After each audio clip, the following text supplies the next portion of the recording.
topics and opinions expressed in the following show are solely those of the hosts and their guests and not those of W4CY Radio, its employees, or affiliates. We make no recommendations or endorsements for radio show programs, services, or products mentioned on air or on our web. No liability, explicit or implied, shall be extended to W4CY Radio or its employees or affiliates. Any questions or comments should be directed to those show hosts. Thank you for choosing W4CY Radio. Welcome to the Ask the Expert show on W4CY Radio and Talk4 TV, where we bring you educational information from top local experts in the fields of legal, health, financial, and home improvement. Now sit back and listen to experts in family law, association law, hearing loss, business brokers, home care, along with many other topics. Now here are your hosts, Steve-O and Sophia. Hey, good afternoon, Portland. Welcome to another Ask the Expert show where we bring you the top experts in the field of legal, health, financial, and home improvement. Hey, I want to wish everybody a happy holiday. Please drive safe. I want you back with us next week. I got to tell you, when you get my age, this show we're getting ready to do on longevity and anti-aging is so important to me. And let me introduce you to our expert, Dr. Chris. We call him Dr. K because he's got a longer last name than I do. Good afternoon, Chris. Hey, how are you, Steve? Thanks for having me back. Hey, we love having you on. You are so, I gotta say, you are so informative on a subject because we do have a more mature audience and talking about longevity and anti-aging. The name of your practice is Upgrade Medical LLC. Right. Tell people about your practice. Sure. We're a functional medicine practice. I'm a functional medicine provider. I have a blend of degrees and boards that I kind of mushed together to do this. And essentially we focus on, preventative care, optimization, longevity, but not in the sense of, I just want you to live forever. I want you to live well, right? Well, I'm 55 myself. Oh, you look great. So thank you. I'm 112. That's how good I am. Would never know. So I try to practice what I preach, right? Without being, I try not to make it like a cult-like scenario, right? Where it becomes somebody's job. I mean, people are passionate about their health. I'm passionate about my health. It's fun to follow, Instagram things and check your data with wearables. And I do all that too. That being said, you can go overboard. And I like people to have a balance of things. So, emphasize these things, focus on your optimization, your longevity, your health, but you don't have to make it your religion either, right? You can have a balance. Chris, we had, when everybody saw you were coming on today, there was two questions that everybody had. Most of them wanted to know, what is functional medicine?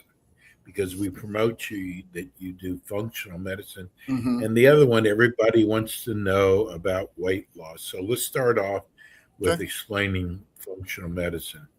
Sure. Functional medicine's essentially just a philosophical approach. By definition, the idea is that it addresses the root cause of a dysfunction. So instead of just going to your doctor and saying, this is my symptom, and then whatever the algorithm tells you to do, it's this drug for this symptom, or this lab for this symptom, or this referral for this system. We try to go, layers deeper than that to try and find what the, air quoting here, the root cause of that dysfunction is. What's the underlying process involved? And that could be a few things. And then the idea is, we still address the symptoms, But the idea is to peel layers of the onion, so to speak, off to get to whatever that issue is and hopefully correct it. And you correct it in a stepwise fashion by having a solid base and then refining as you go up.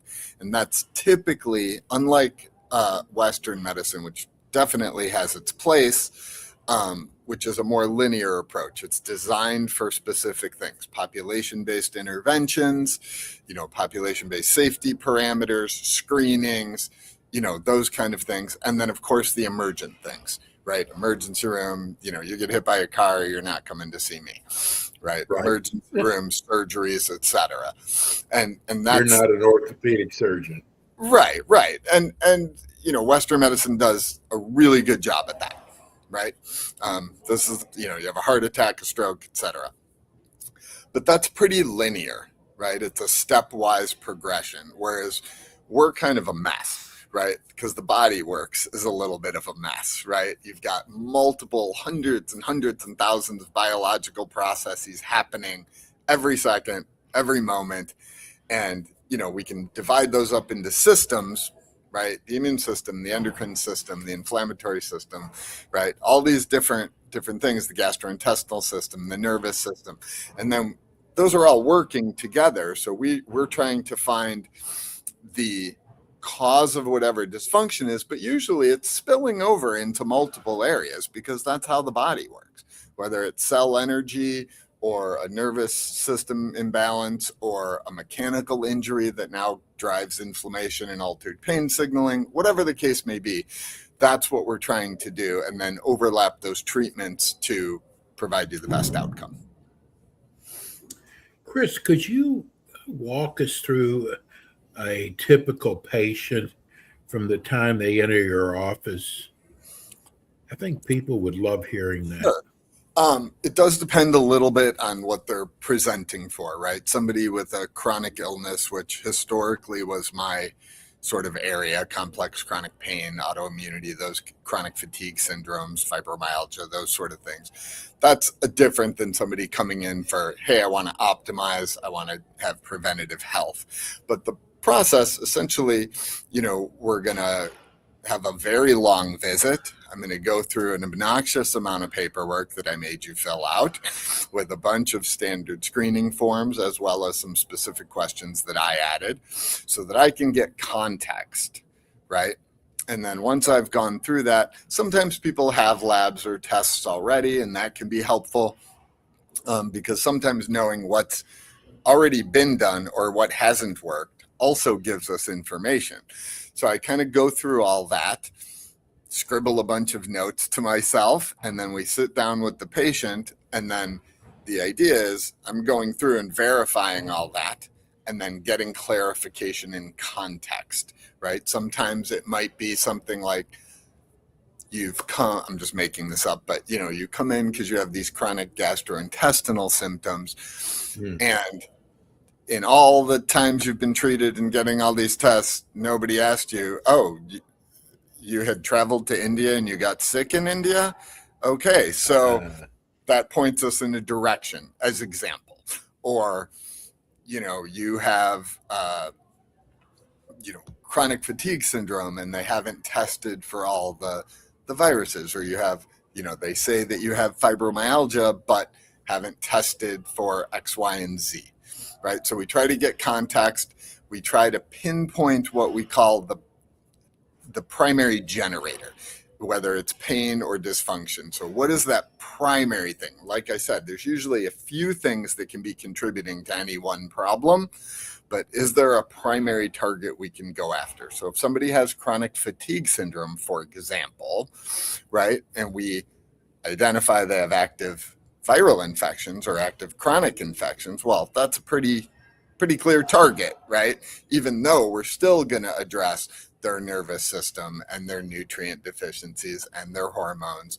But the primary target's going to be, some sort of antimicrobial, right? So we try to do that, and then layer by layer. Typically, it does involve a lot of labs. Most of the time, I utilize regular labs, just a lot of them. And then we adjust the ranges instead of being a population-based range that's a bell curve that, D minus to A plus is all normal in a population curve, but I want people in an A or a B, right? So we kind of narrow those ranges and then look for patterns that might present in blood work because we have a lot more data. And then we find what we find and we treat it. So with functional medicine, Chris, you talk about the root causes. What about people with multiple issues or with no specific diagnosis like chronic fatigue and fibromyalgia? Yeah. So there is always a cause. The question is, can we find it, or do we even know enough to find it? Those are the questions, right?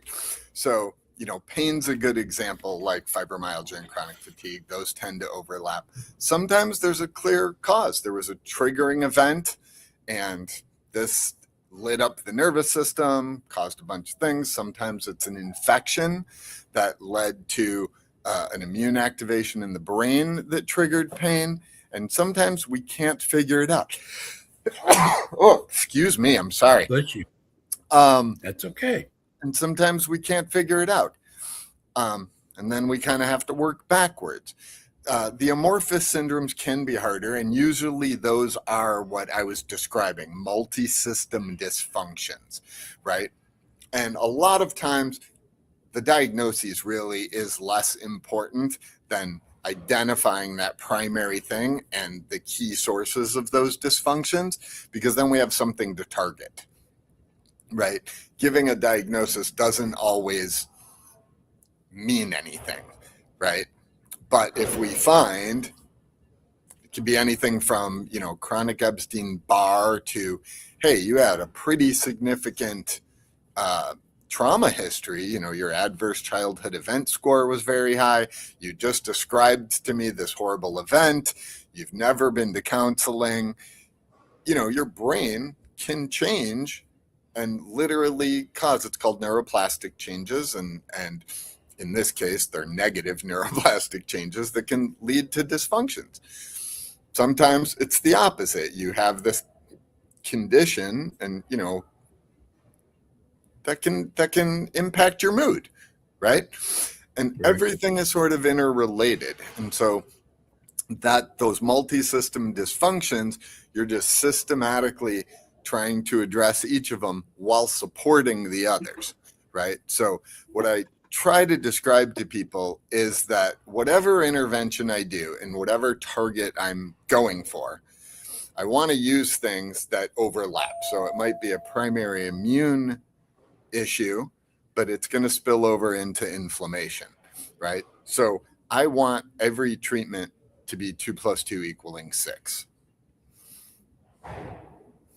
right? To get synergy so that all the systems start coming back online and then supporting the whole.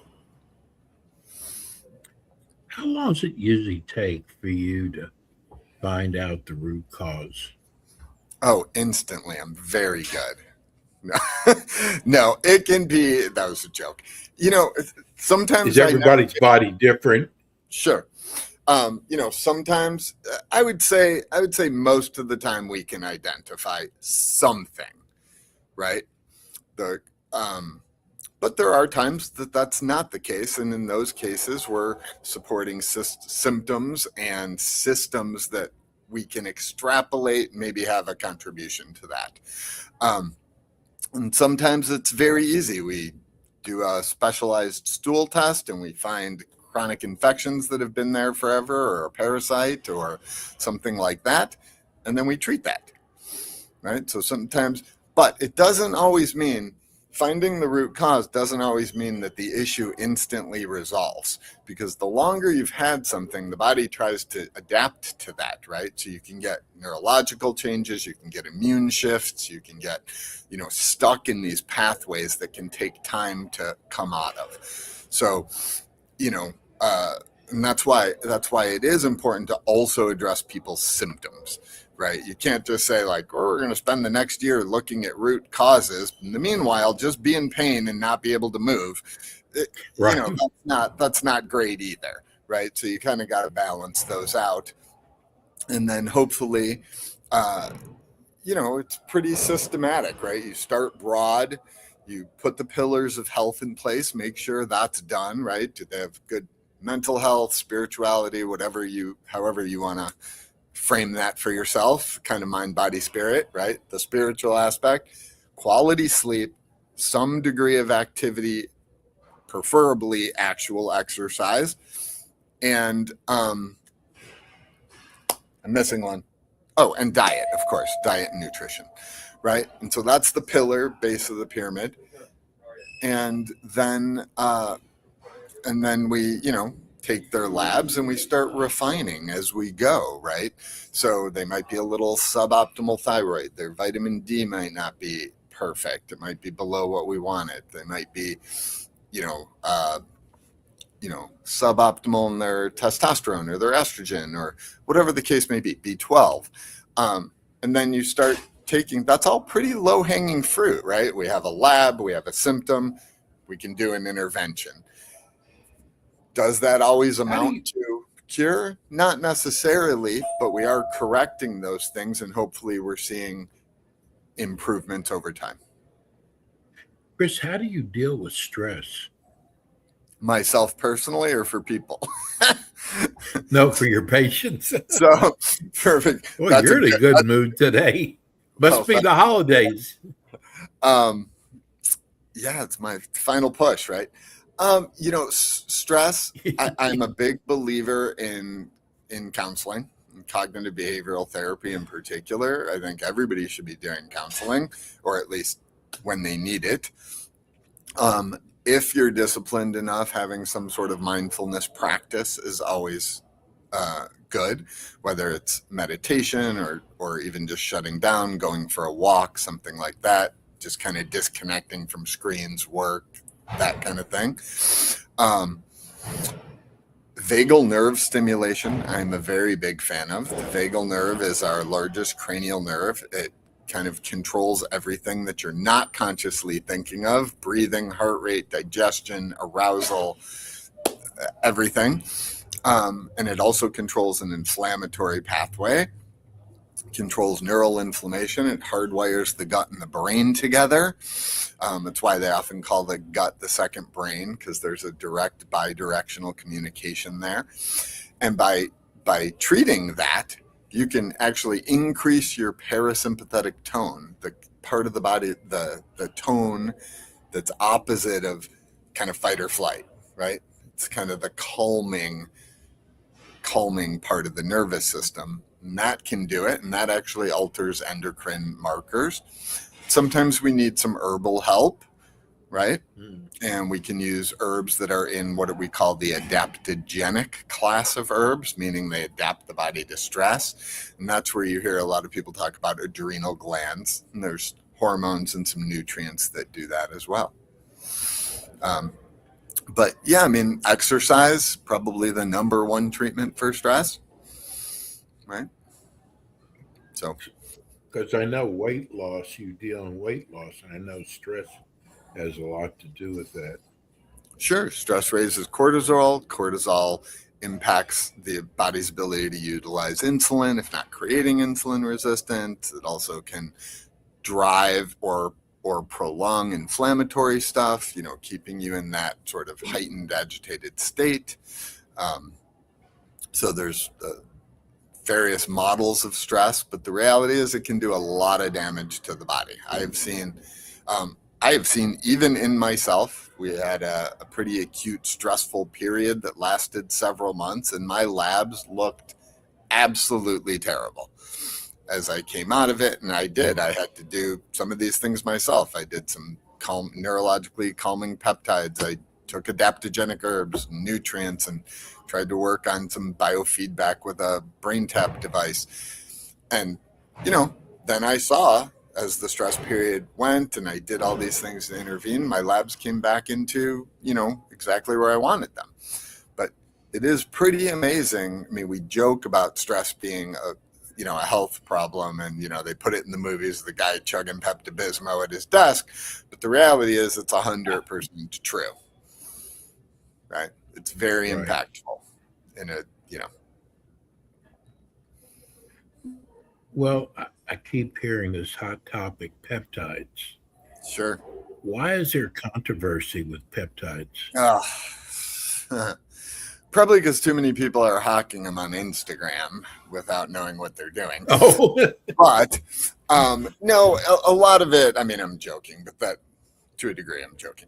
But the controversy is because often they're not FDA approved for a specific condition.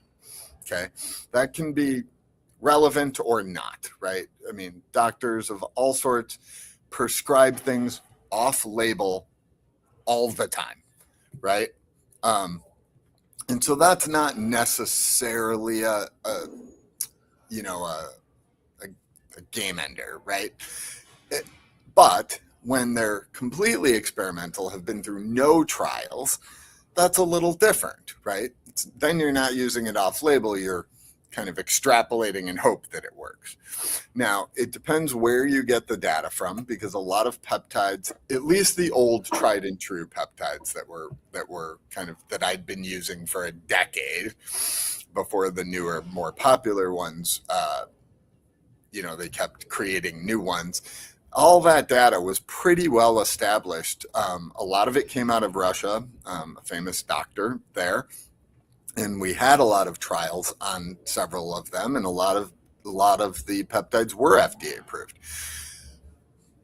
But, they're not patentable, so the ones that are patented end up in conflict with compounding pharmacies. Then you have people that open pharmacies that are technically FDA approved facilities, but they're not FDA approved to make prescriptions in the same way. So that's where you see the research type chemicals, the research peptides come out, because you as a patient can buy those because you're experimenting on yourself, though they're technically not for human consumption. I cannot use those because they literally say not for human consumption. As a doctor, I can't utilize those. So I have to use ones that I've made for you, or that are for physician use, clinical dispense only. And there is some concern about the source material, how much they're testing, how clean the product is. There is some concern about that. Chris, like I tell you, this is one show I wish was an hour long. How do people get a hold of you? So they can go to my website. I do have a free discovery session that I called the Discovery Session.